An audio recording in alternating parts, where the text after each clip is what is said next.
নাটক বহুত হল ভূপেন বৰাৰ বিজেপিত যোগদানৰ নামত নাটক কৰিলে ভূপেন বৰাই আপোনাক নীলজ্জ বুলি কোৱা হিমন্ত বিশ্ব শৰ্মাক দৰাৰ দৰে ধূপে ঢিপে আদৰিলে ইমান দিনে কংগ্ৰেছক শেষ কৰিবলৈ ভূপেন বৰাক ইনভেষ্ট কৰিছিল বিজেপিয়ে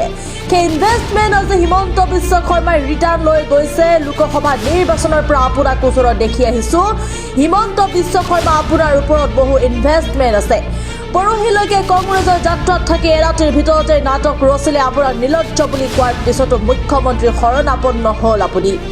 আপোনাৰ নেতৃত্বতে আমি কাম কৰি আছিলো লাজ পাইছো আমি ভূপেন বৰাৰ বিৰুদ্ধে মীৰা বৰঠাকুৰ গৰ্জন এই পুনৰবাৰ জনাবলৈ চেষ্টা কৰিম এই মুহূৰ্তৰ এটা গুৰুত্বপূৰ্ণ খবৰ নাটক বহুত হ'ল ভূপেন বৰাৰ বিজেপি যোগদানৰ নামত নাটক কৰিলে ভূপেন বৰাই আপোনাক নীলজ্জ বুলি কোৱা হিমন্ত বিশ্ব শৰ্মাক দৰাৰ দৰে ধূপে দীপে আদৰিলে আপুনি ইমান দিনে কংগ্ৰেছক শেষ কৰিবলৈ ভূপেন বৰাক ইনভেষ্টমেণ্ট কৰিছিল বিজেপিয়ে সেই ইনভেষ্টমেণ্ট আজি হিমন্ত বিশ্ব শৰ্মাই ৰিটাৰ্ণ লৈ গৈছে লোকসভা নিৰ্বাচনৰ পৰা আপোনাক ওচৰত দেখি আহিছো হিমন্ত বিশ্ব শৰ্মাৰ আপোনাৰ ওপৰত বহু ইনভেষ্টমেণ্ট আছে পৰহিলৈকে কংগ্ৰেছৰ যাত্ৰাত থাকি এৰাতিৰ ভিতৰতে নাটক ৰচিলে আপুনি আপোনাক নীলজ্জ বুলি কোৱাৰ পিছতো মুখ্যমন্ত্ৰীৰ শৰণাপন্ন হ'ল আপুনি আপোনাৰ নেতৃত্বতে আমি কাম কৰি আছিলো লাজ পাইছো আমি ভূপেন বৰাৰ বিৰুদ্ধে মীৰা বৰঠাকুৰৰ বিস্ফোৰণ বহু ৰাজনৈতিক অভিনয় দেখিলো বহুত ৰাজনৈতিক নাটক দেখিলো ভূপেন বৰা ডাঙৰীয়াৰ শেহতীয়া যি অভিনয় দেখিলো ই অত্যন্ত দুৰ্ভাগ্যজনক আমাৰ কাৰণে নহয় এই লাখ লাখ কৰ্মীয়ে এনেকুৱা অভিনয় কৰা মানুহবিলাকক যেতিয়া সমৰ্থন কৰি আগত গৈ থাকে তাৰ পিছত যেতিয়া এনেকে চৌঠিঙীয়া কৰিবৰ কাৰণে বহু নাটক আৰু অভিনয় কৰি পেলাই থাকে তেতিয়া কিমান মানুহক এওঁলোকে বিপদত পেলাই নিজৰ স্বাৰ্থত ৰাজনীতি কৰি থাকে এইটো কথা অলপ চিন্তা কৰাৰ সময় সমাগত আজি মই দেখিলো ভূপেন বৰা ডাঙৰীয়া ঘৰত ৰাতিপুৱাৰ পৰা যেন ঘৰত দৰাহে আহিব একেবাৰে আপোনাৰ ফুলৰ টাব চাপ সজাই এনেকুৱা এটা পৰিবেশ কৰিলে আৰু এইমাত্ৰ মই যেতিয়া অলপ আগত গধূলা ৮টা মান বজাত যেতিয়া মই বেলতলাৰ পৰা আহি থাকিলো মুখ্যমন্ত্ৰীৰ অভিনয়টো দেখিলো একদম গাড়ী ওপৰত দেখি একদম বেটাপাৰাত মানুহক ঘোঁৰা মৰা টাটা বাই বাই দি যেন একেবাৰে ৰাগ অভিষেক যেন জয় কৰি গৈছে কাৰণটো আপোনালোকে বুজি পাওক এই গোটে দীৰ্ঘ পৰিকল্পনাত কংগ্ৰেছক নিঃশেষ কৰিবৰ কাৰণে ইনভেষ্টমেন্টৰ যিটো আজি ৰিটাৰ্ণটো তেওঁ লৈ ঘৰলৈ অত্যুৎসাহেৰে গুচি গৈছে ভূপেন বৰা ডাঙৰীয়া আপোনাক সন্মান সহকাৰে কালি আমি সকলো গৈছিলো মই এইটো দলৰ কাকো সোধা নাই মই নিজাববীয়াকে কৈছো মই যেতিয়া লোকসভা নিৰ্বাচন খেলিছিলো তেতিয়াৰ পৰা আপোনাক অতি ওচৰৰ পৰা চাইছিলো তেতিয়াৰ পৰাই দেখিছিলো যে আপোনাৰ ওপৰত হিমন্ত বিশ্ব শৰ্মাৰ বহুত ইনভেষ্টমেন্ট আছে নাটক বহুত হ'ল আমি সিদিনাখন গৌৰৱ গগৈ ডাঙৰীয়াৰ লগত যেতিয়া যাত্ৰা কৰিছিলো 13টা সিট গাড়ীত আছে বুলি কোৱা মানুহজন আপুনি আৰু তাৰ ভিতৰত যে তাণ্ডৱ নৃত্য কৰি আপুনি যে কাজিয়া কৰিছিলে আখৰে আখৰে কোৱা মানুহজনো আপুনি গতিকে মই আজি বিনা দ্বিধাই এটা কথা কৈছো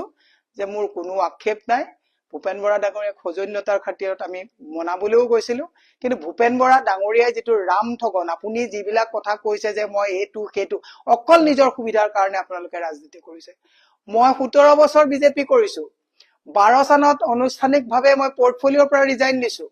তাৰ পিছত মই কা আন্দোলনৰ সময়ত এই সুদীৰ্ঘ সময়খিনিত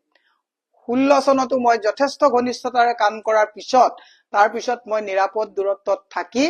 আপোনালোকে জানে যে 21 চনত মই কংগ্ৰেছলৈ আহিছো দীৰ্ঘ এটা সময় এটা দলত থাকি আন এটা দলত আহিবৰ কাৰণে দীৰ্ঘ সময় মানসিক স্থিতি গোটেইবিলাক লাগিছিলে জুৱা পৰহিলৈকে যাত্ৰাত থাকি একে ৰাতিতে আপুনি নাটকখন কৰি আজি আপুনি দৰা আদৰ আদি ডাঙৰীয়া আহা দি আপোনাৰ ঘৰত ধূপ ধুনা দি পেলাই আপোনাৰ পত্নীৰ আজি মুখত এনেকুৱা দেখিলো যে ইমান লাখ বিলাকত ভিতৰে ভিতৰে চুপে চুপে থাকাতকে আজি অন্তত খুল্লা আমি ধুনীয়াকে এটা ধুনীয়া লাইফ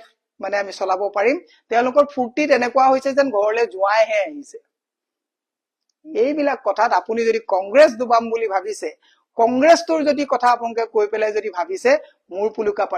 মাৰিব পাৰিব আপোনাক আমি নিৰীক্ষণ 1 বছৰৰ পৰা মই লোকসভা নিৰ্বাচনৰ সময়ৰ পৰা চাই আছিলো হাই পেকেজত আপোনালোকে কাম কৰি আছে কৰক আপুনি কি কবলগীয়া আছে কৰক আপোনাক সিদিনাখন দুজন নীলজ্জ মানুহ অসমৰ মানুহে চাওক সিদিনাখন গাড়ীত আমি যেতিয়া কথোপকথনত তেখেতে কৈছিলে যে মোক আপোনালোকে পাছফালৰ পৰা সদায় বাহ দি থাকে আৰু মুখ্যমন্ত্ৰীয়ে কি কৈছিলে ইছৰাম কব নোৱাৰি ইমান নীলজ্জ এনেকুৱা কথা চিআইডি এনকোয়াৰি দিলে চিআইডি এছপি মোৰ ঘৰত আহিছে ইন্টাৰগেশ্যনৰ কাৰণে আপোনাৰ ঘৰত গৈছে, দেৱব্ৰত শইকীয়া তাত গৈছে, আৰু সেইজন নিলজ্জ মুখ্যমন্ত্ৰীৰ ওচৰত আপুনি শৰণাপন্ন হৈ আপুনি আজি তাৰিখত আপোনাক চৰিত্ৰহীন সজাই অসমৰ মহিলাক অশালীন, মই নাই কৰা আপোনাক অশালীন ব্যৱহাৰ কৰিছে বুলি মই কোৱা নাই, আপুনি এজন চৰিত্ৰহীন মানুহ বুলি মই নাই কোৱা, মুখ্যমন্ত্ৰীয়ে কৈছে। আৰু আজি সেই চৰিত্ৰহীন মানুহজনে, যিজনে আপোনাক চৰিত্ৰহীন বুলি কৈছে, দুপে দ্বীপে আপোনাৰ পৰিয়ালে স্বাগতম জনাইছে, পইচা আমাৰ কম, কিন্তু মোক যদি কোনোবাই চৰিত্ৰহীন বুলি কয়, মোৰ হাজবেণ্ডে কিন্তু ইয়াত যদি সোমাই কোনোবা তাক পিঠি ফালি ঘৰৰ পৰা পঠাই দিলে। ডিফাৰেন্সটো আপোনাৰ আৰু আমাৰ মাজত সিমানটোৱে যে আপোনাৰ আত্মস্বাভিমান নাই, স্বাভিমান নাই, নৈতিকতাৰ প্ৰতি আপোনালোকৰ কোনো দৰদ নাই। দুখ পাইছো আপোনাক, দুখ নাই পোৱা, লাজ পাইছো যে ইমান দিন আপোনাৰ নেতৃত্বত কংগ্ৰেছ দলটোত আমি কাম কৰি আছিলো। বেয়া পাওক, মোৰ কবলগীয়া নাই, এইটো মই ব্যক্তিগতভাৱে কৈছো যে আপোনাক চৰিত্ৰহীন বুলি কোৱা মানুহজনে কোৱাজনো কেনেকুৱা মানুহ, আৰু আপুনি যোৱাজনো আপোচকাৰীজন কেনেকুৱা। আপুনি নাটক কাইলৈ পৰা নকৰিব, আপুনি কোনে আপোনাক কিমান চেবটেজ কৰিছে নকৰিব। প্ৰত্যেকটো ৰাজনৈতিক দলত হিউমিলিয়েশ্যন থাকে, প্ৰত্যেকটো ৰাজনৈতিক দলত মানুহৰ পিছত মানুহ লাগি থাকে। আজি আমিও বহুত প্ৰত্যাহ্বান লৈ আছো, মই 100% আমি ইমানটো কথা কব পাৰো যে দলৰ যেতিয়া বেয়া দিন থাকে, মই যেতিয়া বিজেপিত আছিলো বেয়া দিনত মই তাত বেয়া পাই থাকোতেও মই কেতিয়াও কোৱা নাছিলো দলটোৰ ক্ষতি হব বুলি। চৰকাৰ যেতিয়া আহিছে তেতিয়া হাত চাত ধুই ওলাই গুচি আহিছো। আজি কংগ্ৰেছত আছো, মই কংগ্ৰেছত আজি চৰকাৰ নথকা অৱস্থাত অত্যন্ত যদি চেপাটো থাকো তেতিয়াও কংগ্ৰেছৰ ক্ষতি নকৰো, এইটো মোৰ নৈতিক দায়িত্বৰ ভিতৰত পৰে। কাইলৈ যদি কংগ্ৰেছে চৰকাৰ কৰে, চৰকাৰ কৰি যদি কংগ্ৰেছৰ মানুহবিলাক অহংকাৰী হয়, হয়তো কংগ্ৰেছত নাথাকিবও পাৰো, কাৰণ আমি ক্ষমতাৰ কাৰণে কেৱল ৰাজনীতি কৰা নাই। ভূপেন বৰা ডাঙৰীয়া, নাটক বহুত হল, অভিনয় বহুত হল, বন্ধুত্ব দিনত কংগ্ৰেছত গালি পাৰে, আৰু কেইটামান ধুৰন্ধৰ আছে গালি পাৰে। আপুনি এদিন মোক নিজে কৈছিলে যে দলটো যদি ভাঙি থাকি গালি পাৰি যদি থাকে, হিমন্তই বেয়া নাপায়, মোৰ লগত বন্ধু। আপুনিও খোলক কিমান কথা, আমিও খুলিম আপোনাৰ কথা। লাজ পাইছো আপোনাক পুৰহি চৰিত্ৰহীন বুলি কৈ আপুনি কোৱা সেই তেনেকুৱা কথা একে মুখ্যমন্ত্ৰীয়ে কোৱাৰ পিছত আমি CIDত আপোনাৰ নিচিনা এই তেনেকুৱা উদ্ভণ্ড কথা কোৱাৰ কাৰণে আমাৰ ঘৰত CIDয়ে ইন্টাৰগেশ্যন কৰিবলগীয়া হৈছে। আৰু আজি নিলজ্জভাৱে আপুনি ভৰি ধুৱাই পেলাই তেওঁ তাত নি আপোনাৰ ঘৰত আৰতি উৰাইছে। যাওক, অকলে যাওক, তৃণমূলৰ কৰ্মীক লগত নি তাত বাৰাণ্ডাৰ চুকত বহিবলৈ নাযাব। আৰু ভৱেশ কলিতাই আজি কি কথা কৈছে মনত ৰাখিব, যে আপুনি যাওঁতে সেই এজন ধুৰন্ধৰে আন এজন ধুৰন্ধৰকে স্বাগতম জনাইছে, বিজেপি কোনেও কিন্তু আপোনাক স্বাগতম নজনায়, কাৰণ বিজেপিৰ সকলোকে